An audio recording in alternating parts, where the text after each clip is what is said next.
Good day, Nick from Vulcan Gun Refinishing here. We've got a pretty interesting project here in the shop to start on. I have a customer that wants to build a clone of a World War II USNS 1911A1. The USNS was is the second rarest of all the 45s, and their original ones are getting to be worth considerable money anymore. So this customer had an idea. He has the four most common manufacturers, and I built him a Singer clone a couple of years ago. Unfortunately, I don't have a video on that one, but so now he wants me to build him a USNS clone. So he's provided me with a mishmash of parts. They're from some are original World War II GI, some are Norinco, some are, Caspian, whatever he could come up with. And he brought it all to me, and so I have to build him a shootable, accurate looking USNS clone. So the parts are we've got everything here. There's nothing missing. Some of the parts are brand new, current made. This slide is a Caspian slide that's just recently made within the last couple of years. So we'll use that as our basic slide platform. As you can see, it has no markings on it, so we will get it engraved with USNS markings. I've done a USNS. I restored one a couple of years ago, so we saved all the markings. We had them laser engraved, or laser copied anyway, so they're ready to be engraved into a job just like this one. This is exactly what we were waiting for. If we ever did do a clone, at least we had all the markings saved on the laser guy's computer. So this is a great piece to start with. Everything on it is accurate. It'll work just fine. And we've got a World War II high standard barrel. It's got the P. You can see the P over there. Right there's a P. And on the other side, it's got the high standard. A little bit trickier to see in there, but anyway, it's right there. So we've got the parts that he did get are the correct type of parts, and by that I mean they'll be checkered if they should be checkered, and serrated if they're serrated. But apparently, and I'll be the first to admit that I don't know every variance on 45s. I refinish them. I don't have time to research them. I leave that up to the customer. That's his part in the restoration. But apparently this had all serrated or checkered parts. So that's what he's provided me with, is all checkered parts. So I will, at least all that stuff will be accurate. We've got the mainspring housing, and it's with the military lanyard loop on it. So we've got all proper looking parts, so we can make a decent looking clone. The toughest part on these is the engraving, the markings, but we can nail that. I've got a laser guy that just does beautiful work, absolutely beautiful. So the frame that we're starting with is a Norinco. Being here in Canada, we can still get Norincos and Norinco parts, and so this is just a bare frame that's machined to 1911A1 specs. One thing that's interesting about this frame, let me just get this out of our way. One thing that's interesting about this frame is that if you'll notice, its serial number, if I can get a little cooperation here, its serial number is on a little tag. Get in nice and slow. You can see that tag there. That's the actual serial number. So in other words, this frame has no markings. It has nothing engraved in it. It's a completely blank frame. Nothing. The serial number is strictly a little paper tag, a little sticky tag. Now that's a registered number with the government, but that's the number of this frame. So when we do engrave a number into this, it has to be that number, and that's fine. That, once again, we're not trying to make this into a phony US&S and we're going to try and pass it off as a real one. No, we're not going to try and use the US&S serial number range. We're using this number, which anyone who collects 1911 A1s and who would even entertain the thought of paying enough for a US&S would certainly know that serial number doesn't fall within the range. I would certainly hope he'd do that much research. But anyway, so as I say, it's void of any and all markings, which is excellent. That gives us a really good starting platform. And it's a well-made frame. It's forged, so it's excellent, better than investment cast, which is all you can get around here anymore in North America, basically. So got nice sharp lines. Everything looks good. I was a little concerned at first that the cutouts here might not be quite big enough. The silhouette of the trigger guard is perfect. It's a good-looking frame, but it does have a couple of issues. Like I say, I was worried that the cutouts wouldn't be big enough, but I will show you something in a minute. But here's where we do have a problem with these Norinco frames, right here. The frame horns are too short, definitely too short. Every time I build a pistol using a Norinco frame, I have to get that extended with with TIG weld. I get that all built out with TIG weld, and then I refile it to shape. So it turns out good. I've done many of them now, and so it's not. It's not simple to do, but it's not something that we can't do. And one thing that's actually quite good just happens to be that I've got a real US&S here. Just arrived. It's in for a full restoration. So I can check the rear frame horns on this one, and we can duplicate. We can do the same thing. We can build this out just the right amount to duplicate this. Like I say, I've already done it several times, so I know how to do it. It's getting to be old nature for me. So we'll extend those frame horns, and if you look at the cutouts here, this has small cutouts, so we're good. We're good on the. Just move a couple things here, and we'll do a little comparison real quick. There's the. You can see there's the original US&S cutout right there, and there's the Norinco cutout. So you can see there, it's certainly within tolerance. That would be acceptable. Everything else looks good. The silhouette, the frame of the trigger guard, all that is duplicated nicely. Everything is faithfully reproduced on the Norinco frame. Not a problem. It's just those rear frame horns are the only big issue. So even if we check the other side, we can see that the cutouts on the Norinco frame are, once again, see, you can see the ones on the US&S aren't very big. I've seen a lot bigger. So that's, once again, we're good. We can live with that. So that's good. That's less work for me, less expense for the customer. So we'll go ahead and get started. I'm going to do this US&S too coming up here pretty quick. I'm going to do a little video on this one, and we'll follow along as I restore this one. But for right now, let's get back to what we're talking about, and that's this one, this clone. So this is going to be an interesting build. The very first thing I'm going to do is put it together, fit everything, and test fire it and make sure that we've got a good workable, shootable pistol. And then I'm going to send it into the TIG weld shop, and I'm going to have these rear frame horns built out. They'll build them out a good 3/8 of an inch, maybe more. Build it out with weld, and then I'll come in and I'll file it and shape it to the right contour. As I was saying, so we'll build it into a shootable pistol. That's our very first step, and then we'll get the frame extended, get all that done. We'll send the slide in, and like I said, we already have US&S markings saved on his computer, so we can put the markings on the slide and on the frame, US property and blah blah blah. We can put all that. We'll put all that on the frame, where it should be, and the script that it should be, and so we can do a really beautiful job of duplicating a US&S. Not going to be a problem. So anyway, I'm going to go ahead and get this built and test fire it, and we'll take it from there.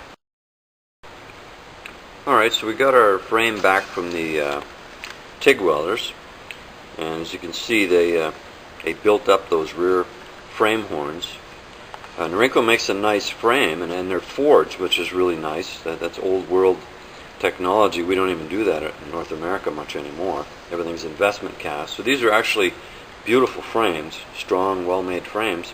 But for some reason, they leave those horns too short. Every one I've ever fixed or built into a workable pistol, I've had to lengthen those horns to make it look somewhat like a GI frame. They're quite short, actually, those horns. I don't know why they do that. But anyway, so you can see we've had that built up with TIG, and it's not that pretty right now. And I wasn't that fussy, and I didn't care. I just told them to build them up. They weren't that worried about making it pretty. So now I'll go ahead and I'll file all this and shape it, and I'll actually test fire the gun before I go much further. As soon as I get this filed and I can get all the parts installed, I'm going to give it a little trial run, run a few rounds through it and make sure everything's good to go. So I'll go ahead and get that filed. I'll keep you posted on how I'm doing there. But we're going to transform this into a nice US&S clone, and I'm hoping that when it's all done, that it'll be a good representation. I've got two originals here just by coincidence. I have two original US&S's here for complete restorations. So I've got a couple original examples that I can check for, visual idiosyncrasies that US&S's would have, either little machining things or the markings, obviously, and see if I can tweak this into looking as much like a US&S as humanly possible. We're not trying to pass it off as a real US&S. It's going to have a completely different serial number block. It's going to have that Norinco. It's got that Norinco number. We used to be able to buy these frames. If I can get a bit of a focus here. We used to be able to buy these frames with the serial number just put in on a sticker like that. So, but you can't anymore apparently. So this is one of the last ones. So we have to transfer that number to the frame. We can't use the US&S number. It has to be in this Norinco number. So once again, no one's going to be fooled that this is a real US&S, and that's what we're trying to do anyway. So anyway, so there it is, and we're going to go ahead and do the metal work and just follow along, and we'll build ourselves a nice little clone. So we've started filing our Norinco frame that we're going to turn into a US&S clone. The first thing I wanted to do was get that clearance cut made so that the hammer, got to make sure that the hammer is going to run freely. So I'm just going to put this together real quick, and then we can see. So she passes through there freely, no problem. There's no interference, nothing binding, got a nice tight fit. So we get that part of it done. Now I just have to work on the silhouette, and I'll be able to do that fairly easily because I've got an original US&S here I haven't started on yet, and it's got obviously original frame horns. So this is the one I'm basing it off of, so I'll make sure that this looks the same as this one, and we should be good. So like I say, I've only just started profiling it a little bit, so I'll go ahead and get that done, and we'll see how she looks. Alright, so we've been working on these frame horns on this US&S clone, and it's looking real good. We're basically done filing. I've got the proper silhouette. I've compared it against an original US&S, and you can see we're there. I mean, I'm real happy with that. Real happy with that. So she's basically good to go. These two. You know what I mean? I'm real. That'll work. Now I made sure that, obviously that the grip safety fits nicely. So it's got the right, I put the safety in there, and that'll hold that in there properly. Okay, so now, as you can see, we've got the, I'm going to move this camera up a little bit. There, now as you can see, we've got clearance, where we're supposed to have clearance. So She fits really good. Fits really good. The hammer fits nice. We just got a little bit of irregularities here in the way this frame was machined in here. When they cut the slot in the frame for the trigger bar, they made it a little bit big, and so now it's noticeable on the edge of the frame. That's that slot that runs that way and runs inside that frame. So not much I can do with that. I mean, I could maybe have that built up with weld, but the customer's not concerned about that at all, so we'll leave that alone. But other than that, everything's looking good. I just got to polish out the file marks, and I can go ahead and get this frame prepped. It's pretty nice. I mean, it's a new frame. Can't have much wrong with it, but I'm sure it's got a few little marks and dings and dents, and so. But that was my main concern, was to get all this stuff in there, and so I'm good to go with that. So anyway, that's coming really nice. Let me just give you a chance to have a look at that. She looks really, really good.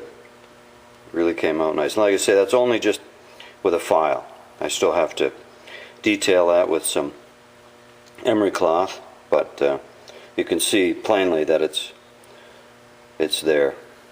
We're happy.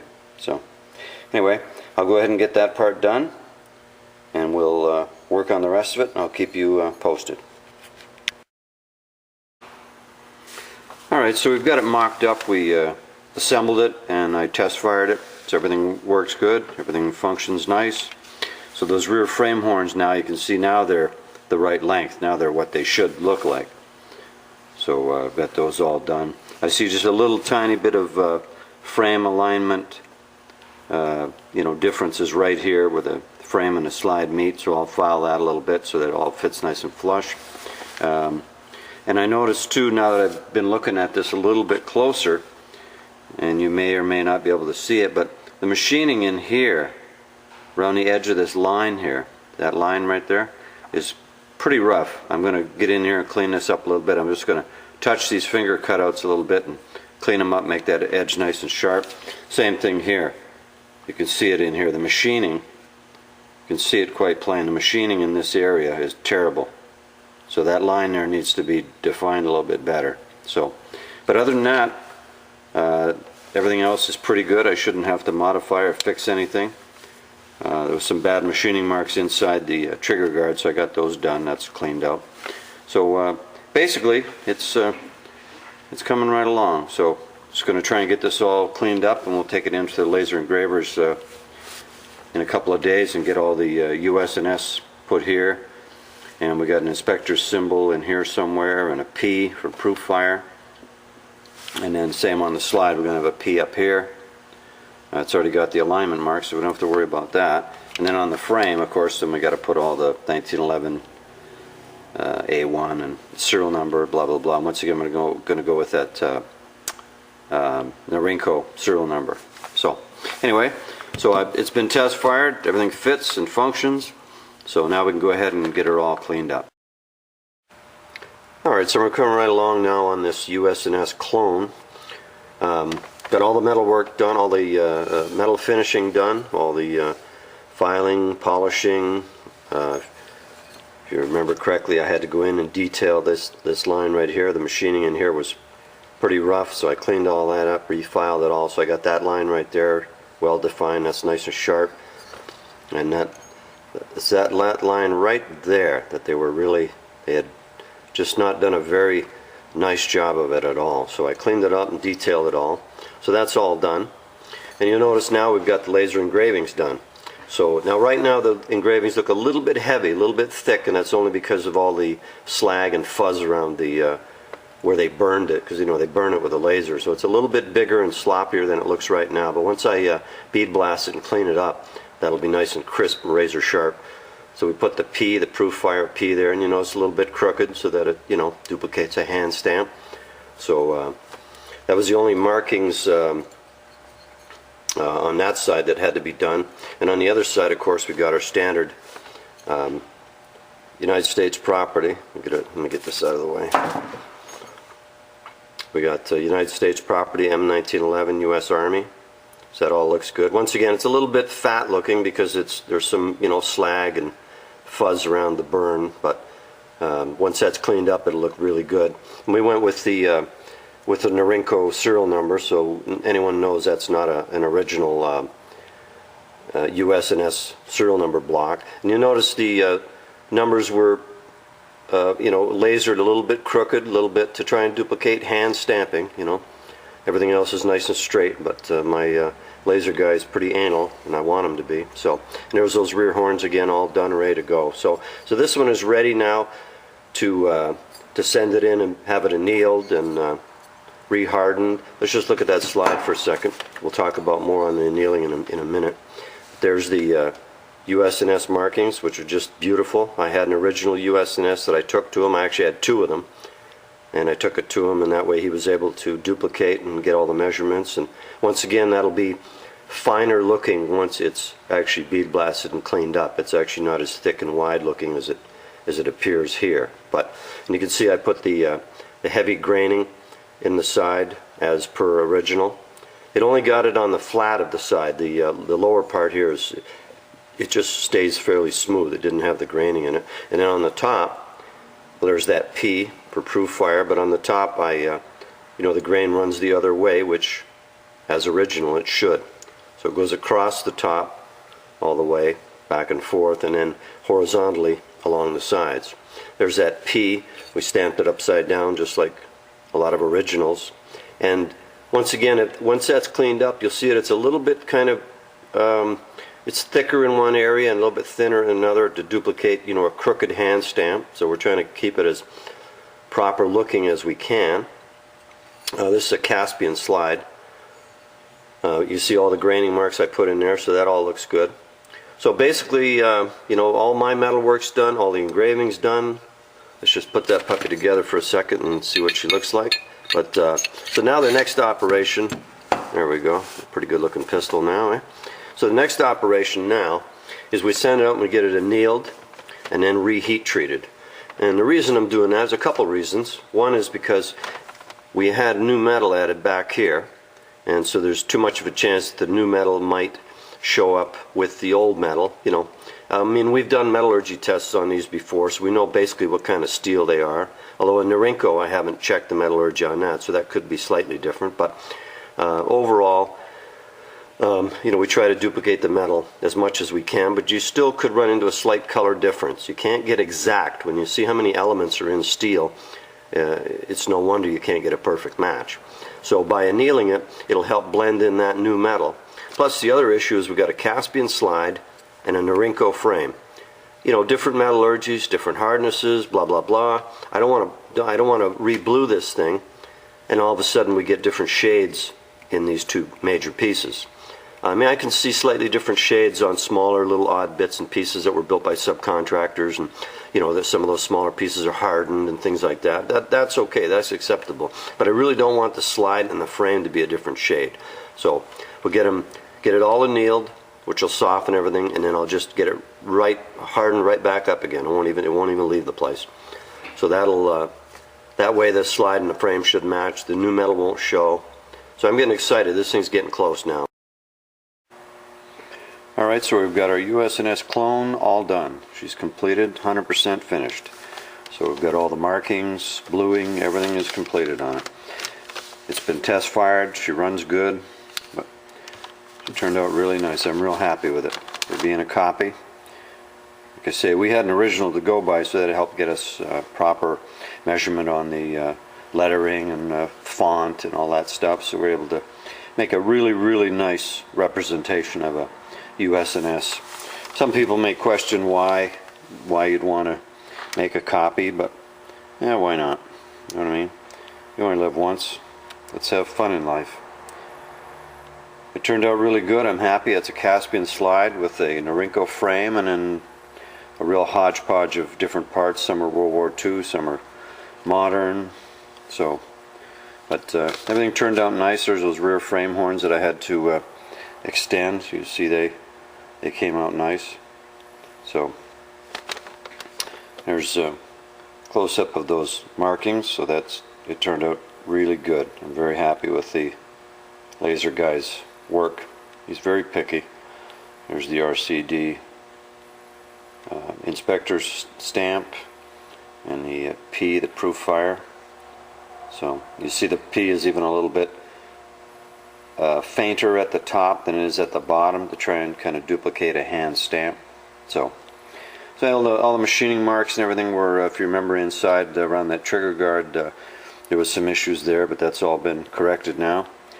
All those lines were accentuated and cleaned up. I went over the cutouts a little bit, cleaned them up just a bit. We got a slight, it's not bad, but there's a slight color difference in the frame to the slide. You can see the slide is just a little bit, got a little bit of almost red or maroon in it compared to the frame. And I sent them out and had them annealed and heat treated to try and avoid that problem, but we still got it regardless. So that P I had added, but that rear sight centering line is original Caspian. So all those markings we put in. On the other side we've got, we had to retain the original Norinco serial number, which is at 816 number, but then we added all the U.S. Army markings, and so I'm real happy with that. Caspian slides have an extra serration or two from regular U.S. World War II GI, but if I didn't tell you that, you probably wouldn't even know it. I didn't even know it at first till I got playing and noticed, where the end of the serrations ended in the middle of the rear sight like that. Just a little bit different than a GI. Once I got looking and comparing and counting, then I saw the difference. So, and you can see I put that heavy graining in there just as original, both on the side and on the top. So you can see that. Yeah, you can see all that graining there on the top. So, yeah, so it turned out good. I'm happy. Like I say, it runs good. Everything fits good. These grips are a little more modern. They're not quite exactly the right grips, but he's going to find the right grips for it and get that all minted out. But other than that, I'm happy. Everything fits good. It all looks good.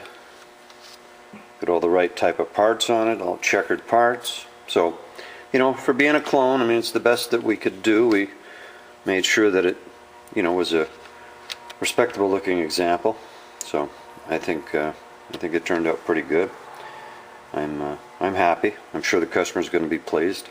So I did a Singer clone for this same customer several years ago, and it turned out really, really nice. It got a high blue polish, and so now he's got another.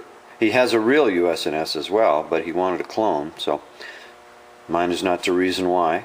He doesn't have an original Singer, but at least he has that clone. But now he's got a clone US&S and an original US&S, so he's just spoiled, I guess. But anyway, there it is. I'm happy. It turned out real good. A lot less expensive than a genuine US&S, and pretty close example. So anyway, I'm glad you followed along on this project, and it was fun to do. And I'll sign off for now, but we'll catch you on the next one.